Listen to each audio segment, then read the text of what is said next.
And I think many animal advocates have this sense that if only people knew, right? That if only people saw the glass walls and the slaughterhouses, then everybody would change. And, 30 years ago, all right, that's a legitimate hypothesis.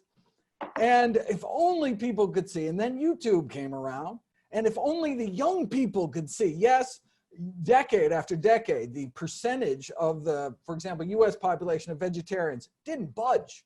But okay, the youth, as soon as the youth see the slaughterhouse videos, the Meet Your Meats of the world, everything would change. All right, we have got about a decade to test that hypothesis. And again, very little movement throughout the Western world on the percentage of people who self-identify as vegetarian. There's certainly a small percentage, and we should continue to educate.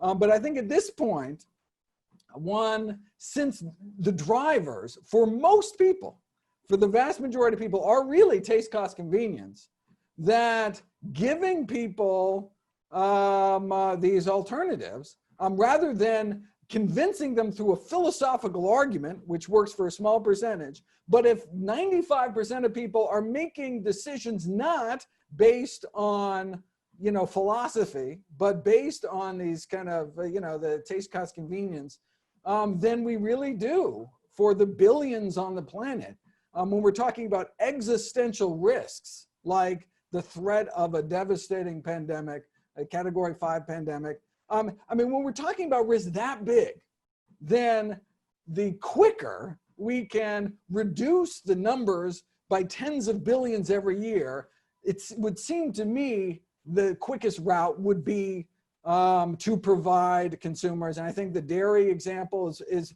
if, people for decades have been saying, oh, the veal industry, there's cruelty, choose soy milk over dairy milk. And where did it get us? Some people changed, but all of a sudden put these constellation of new consumer choices in the dairy case, and people make the decision, oh, it tastes just as good. It's healthier. And all of a sudden bankruptcies, major Dean Foods declaring bankruptcy. And how did that happen? We didn't win the ethical argument. It happened because we gave better consumer choices. And the nonprofit in this area that I'm most excited about is a DC-based organization called the Good Food Institute. In fact, that's where I sent the majority of my, the proceeds from my How to Survive a Pandemic book went to the Good Food Institute. And I think they are working on these kind of open source solutions. So it's not, so this technology to create plant-based and cultivated meat is not concentrated in the hands of a few corporations, but is available worldwide.